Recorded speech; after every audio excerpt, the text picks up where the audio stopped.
Hello दोस्तों, आप सभी का मेरे YouTube चैनल टॉस क्लासेस में स्वागत है। जैसा कि आप लोग जान रहे हैं बंधु कि आप लोग को मिसलेनियस क्वेश्चन में पढ़ा रहा हूं सिंपल इंटरेस्ट में। तो कुछ क्वेश्चन मैं फिर आज लेकर आ रहा हूं, उसको देखेंगे हम लोग किस तरह से बनाना है हम लोग को।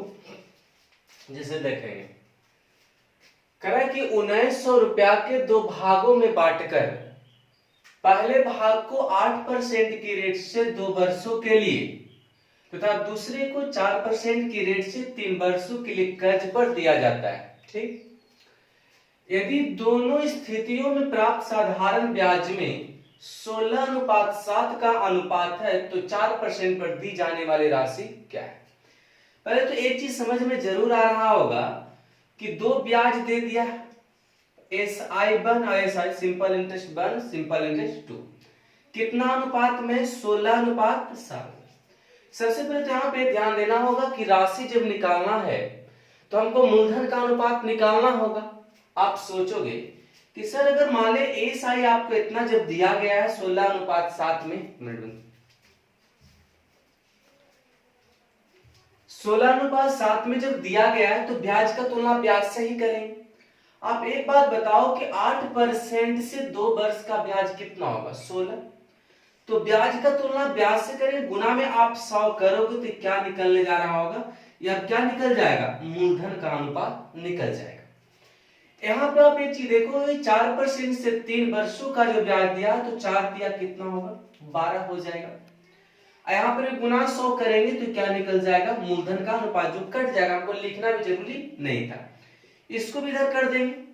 तो बताओ एक जब क्रॉस आप करोगे तो 12:7 होगा।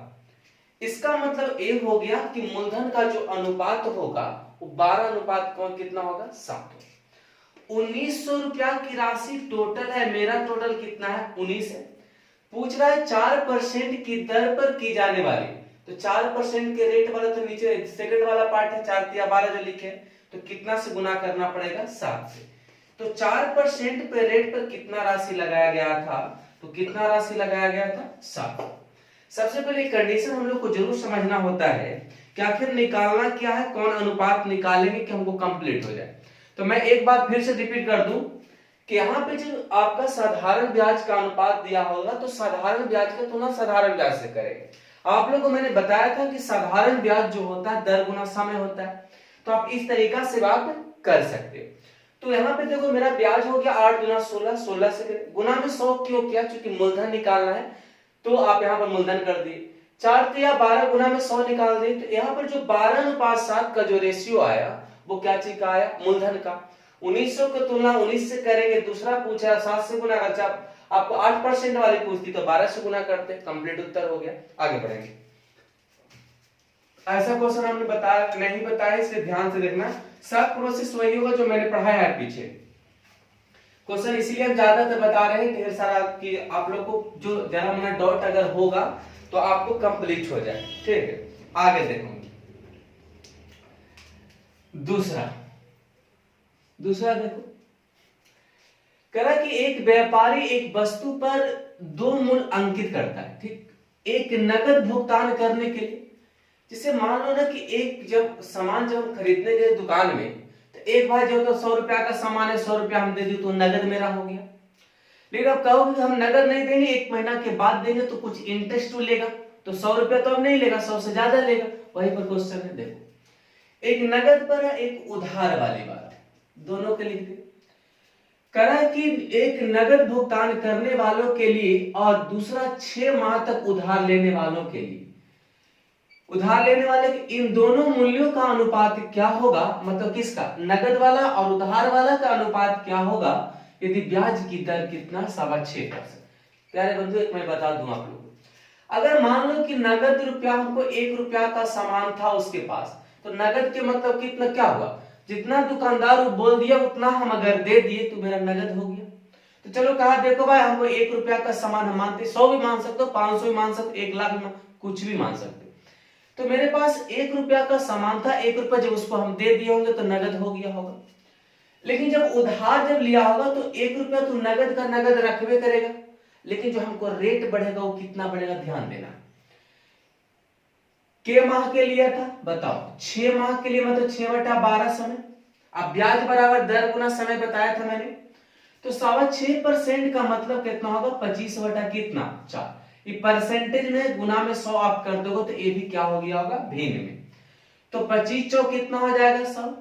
अब बताओ यहाँ पर 6 दुना कितना होगा 12, यानी 1 रुपया नगद था, एक अब प्लस कितना हो जाएगा बताओ 1 बटा कितना 32। यानी कहने का मतलब ये हुआ कि जो नगद जो रुपया था वो 1 रुपया था, लेकिन अगर उधार जो लिया 6 माह के लिए 6.25% पर, तो 1 बटा 32 रुपया का ब्याज उसको देना पड़ा।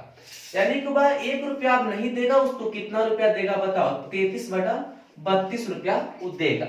अब एक बात बताओ, जब एलसीएम लेके बनाएंगे तो 32-33 होगा, यानी कि नगद और उधार का रेशियो कितना हो जाएगा 32 अनुपात 33।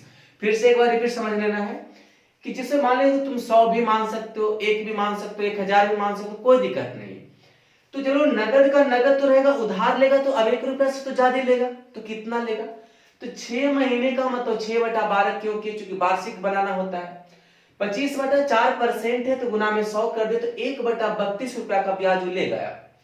तो 1 रुपया नहीं लेके अब कितना ले लेगा 33 बटा 32, यानी अगर पहले 32 रुपया ले रहा होगा तो अब उधार के कारण कितना रुपया लेगा वो 33 रुपया लेगा, यानी दोनों का अनुपात कितना हो जाएगा 32 अनुपात 33।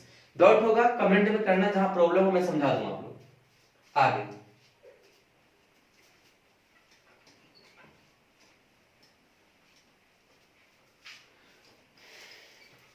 आगे देखो,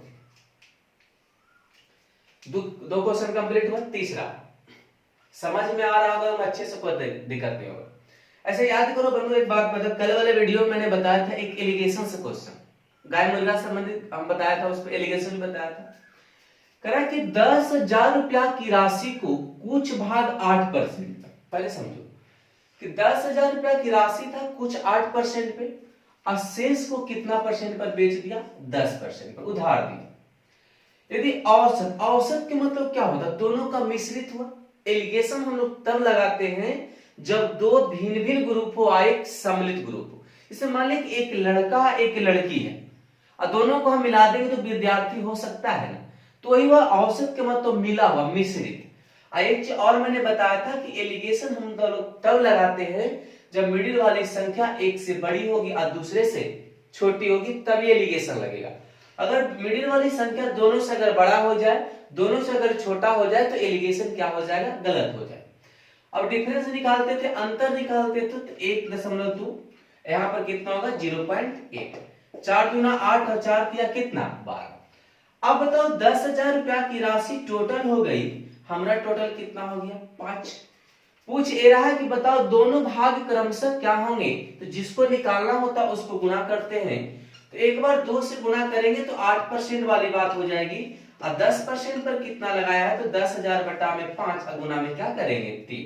अब आपको कंप्लीट हो गया होगा कि सर एगो 4,000 हो जाएगा, आयो कितना हो जाएगा 6,000 हो जाएगा, यानी 2,000 से काट देंगे, इसका उत्तर कितना हो जाएगा 4,000, इसको भी 2,000 से आप काट दोगे तो इसका उत्तर कितना हो जाएगा 6,000, यानी आपका आंसर आ गया। आपका समझ में बात आया।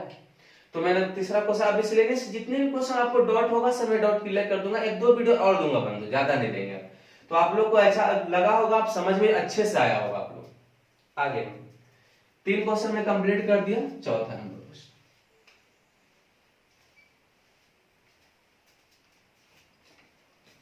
4 नंबर जो क्वेश्चन है मतलब कोई विद्यार्थी पूछा था हमसे और उसको थोड़ा सा वेट करना चाहिए था, हमें ऐसे भी बताते हुए।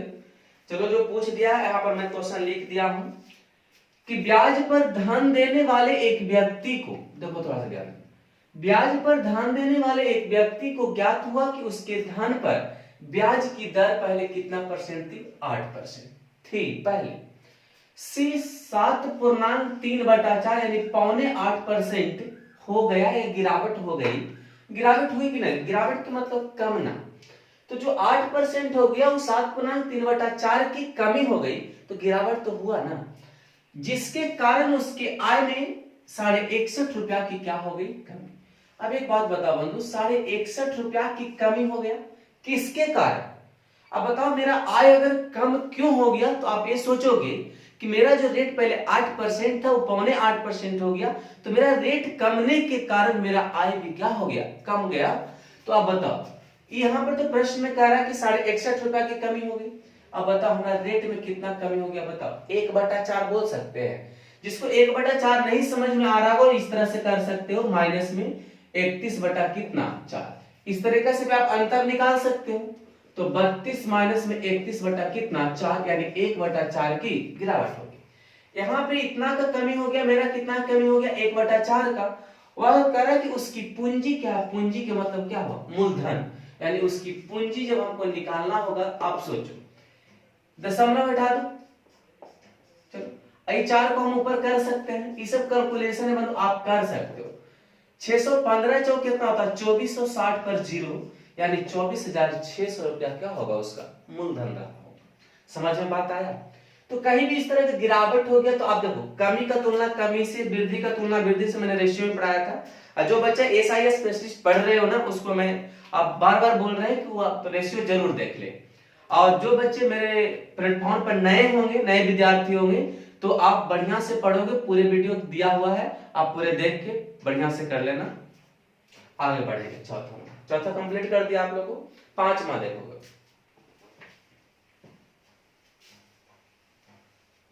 5 नंबर क्वेश्चन देखो। जितना मैंने बताया है सब आराम से कॉपी पर एक अच्छे से बना लेना, ताकि आपको देखने में कोई दिक्कत ना हो। अभी 15-20 क्वेश्चन और देंगे तो सब हैवी क्वेश्चन आ जाएगा, तो कोई डॉट जो होगा सब खत्म हो जाएगा। 5वां, यदि किसी बैंक की प्रतिवर्ष साधारण ब्याज प्रतिवर्ष कितना है 5% से 3.5% हो जाती है। एक जैसा आपको समझ में आ गया हो गया कि जो 5% से 3.5% अगर हो गया, इसका मतलब क्या होगा कि रेट जो है 1.5% से डिक्रीज कर गया, घट गया, कम गया। तो अब यहां पर बताओ, जिसके कारण वार्षिक आय 105 रुपया की क्या हो जाती है, कमी हो जाती है। अब बताओ रेट गिरने के कारण उसका आय कमी हो गया, तो हमको कितना का डिफरेंस हुआ 1.5 का, वह राशि कितनी, यानी कह रहा है कितना राशि जमा करवाया गया था, यानी पूंजी यानी राशि कुल होगा या मूलधन क्या होगा, दशमलव हटा 1 0 लिख दो। 15 यानी 7 पर कैसे गुना हो जाएगा 3000 रुपया, 7000 हो जाएगा आपका। 7 पर 3 सुना 7000 रुपया उसको क्या रहा पूंजी जमा करवाया गया। पहले बंधु बहुत अच्छा से समझ में आया होगा, तो आप लोग लाइक सब्सक्राइब कमेंट जो करना है जरूर करेंगे आप लोग, ताकि हमको भी लगना चाहिए कि हम पढ़ा रहे तो सार्थक जा रहा है। ठीक है, तो हम ज्यादा तो सब बोलते नहीं, हमको खुद अच्छा नहीं लगता है, क्योंकि जब आपको अच्छा लगेगा तो हमको जरूर ढूंढोगे। ठीक है ना। तो अगला क्वेश्चन हम लोग चलते हैं। अगला क्वेश्चन देखो बंधु, कह कि पूजा 20,000 रुपया अपने 2 दोस्तों को उधार देती है। वह पहले दोस्त को 12,000 रुपया 8% की दर पर, पहले समझो कि पूजा के पास टोटल था कितना 20,000 रुपया। पहले समझना पूरा अच्छा से, इसको बहुत छोटा क्वेश्चन मुजमानी बना सकते सबको। 20,000 उसके पास पैसा था टोटल, ठीक। उधार देता है 2 दोस्तों में, पहला दोस्त को कितना दे रहा है 12,000, पहला को 12,000 दे रहा होगा, तो दूसरा के कितना देगा बताओ 8,000 रुपया देगा, ये तो कंफर्म। ठीक, करा कि 12,000 रुपया जो दिया है उसको कितना परसेंट के रेट पर दिया है 8% के रेट पे। ठीक, और करा कि पूजा अपनी कुल राशि पर, कुल राशि के मतलब 20,000 पर 10% का लाभ कमाना चाहता है, लाभ कमाना चाहता है। ये लाभ पर 8% की दर पे यहाँ पर लाभ पर देना चाहता है। चलो छोड़ो इसको, प्लस मतलब। तो कह रहा है कि दूसरे दोस्त को किस साधारण ब्याज पर देनी चाहिए कि उसको इच्छित लाभ मिल सके, मतलब 10% लाभ। तो एक बात समझने वाली बात आ गई कि चलो भाई उसके पास 20,000 रुपया था और तुमको हम 12,000 रुपया दे दिए 8% के रेट पे, लेकिन कह रहा है कि बाकी पैसा को हम कितना पे लगाए कि हमको टोटल पर 10% का लाभ। देखो बंधु इसको बनाओ ना, बहुत छोटा सा बना सकते हो।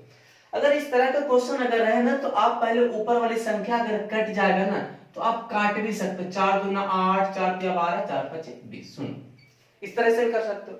नहीं तो आप गुना करके बना सकते हो, एवरेज मेथड से भी बना सकते हो, गुणनफल मेथड से बना सकते हो, हर एक किस्म से बना सकते हो। तो पहले सोचो कि अगर मेरे पास 5 रुपया का पूंजी था, 10% का लाभ होना चाहिए, तो टोटल क्या रुपया का लाभ मांग रहा है 50 रुपया का लाभ हो रहा है, मांग रहा है। लेकिन कहना ये चाह रहा है कि देखो भाई 24 रुपया का लाभ तो हमको तीनों के ऊपर मिल गया, 85 रुपया का लाभ है मांग किया है। तो बताओ 50 में से 24 जब हम घटा देंगे तो 26 रुपया का लाभ चाहिए उसको। और तो 26 रुपया का लाभ कितना रुपया पर चाहिए? 2 रुपया पर चाहिए। तो 26/2 यानी कितना परसेंट का लाभ होना चाहिए उसको? 13% के लाभ पर अगर दूसरा राशि अगर दे देगा दूसरे दोस्त को तो उसको 10% का लाभ हो जाएगा। फिर से एक बार मैं रिपीट कर दूं आप लोगों को, फिर समझना। पहले तो ये समझो कि 50 रुपया का लाभ टोटल चाहिए उसके पास, ठीक। 3 पीस पर कितना मिल गया? 8 या 24 रुपया का लाभ मिल गया, ठीक था। अब बाकी आप बताओ जो मिलना है तो सेकंड वाला पर मिलेगा। तो बताओ 50 रुपया में 24 रुपया हम कमा लिए पहले ही, तो बाकी जो बचा होगा जो इसी पर होगा, तो जो बचेगा उससे हम डिवाइड कर देंगे। तो बताओ 26/2 यानी शेष पर कितना परसेंट का लाभ चाह रहा है? 13% के लाभ पर अगर बेचेगा तो पूरे पर कितना परसेंट का उसका लाभ हो जाएगा? 10% का हो जाएगा। इस तरीका से बना सकते हैं, कोई दिक्कत? पहले ऐसे सोचना, 5 को टोटल मेरे पास 5 रुपया 5 वस्तु है, एक वस्तु पर 10 रुपया का लाभ रहा तो 5 वस्तु पर 50 रुपया का लाभ हम चाहिए हमको। 3 वस्तु जब बेचे तो 24 रुपया आया, हमको 50 रुपया चाहिए। तो 26 रुपया जो मेरा घट गया वो कौन देगा? जो 2 वस्तु होगा वही देगा। तो 26/2 यानी 13% का लाभ होना चाहिए। कंप्लीट। ए भी क्वेश्चन देख लो सेकंड। देखो कह रहा कि अच्छा ने 475 किलो चावल आपका देखो, अच्छा ने 475 किलो चावल 63 रुपए प्रति किलो की दर से खरीदा। देखो बहुत सारा अगर बनाओगे तो बड़ी टेंशन वाली बात है कि 475 किलो खरीदा है सर, 63 के तो इतना गुना करेंगे तो इतना रुपया हमको आएगा। लेकिन हमसे पढ़ दो तो छोटा पढ़ोगे तो इजी वे में बना लेंगे। यदि वह 80% चावल, 80% किसका? 475 का चावल पर 10% का लाभ पर बेचता है तो उसके लाभ या हानि का प्रतिशत क्या था? अब एक बात बताओ, क्वेश्चन थोड़ा सा अधूरा है मुझे लगता है, एक सेकंड। चलो देखो छोड़ो, यहां पर थोड़ा सा हम बताते हैं कंप्लीटली। 80% का क्या है? 80% जो चावल बेचा वो 10% के पे बेचा, ठीक था। और तो शेष 20% होना चाहिए, बच रहा होगा, उसको कितना पर बेचे कि बताओ? पूरे पर, पूरे का मतलब कितना? 100% पर कितना का लाभ हो? वह 80% चावल 10% के लाभ पर बेचता है तो उसको लाभ प्रतिशत कितना है? डॉट में क्वेश्चन है बंधु, कहीं गलती हो गया है, ठीक है ना, क्वेश्चन अधूरा लिखा गया। बहुत सिंपल क्वेश्चन है और मैं इसे क्या बता दूं, इसमें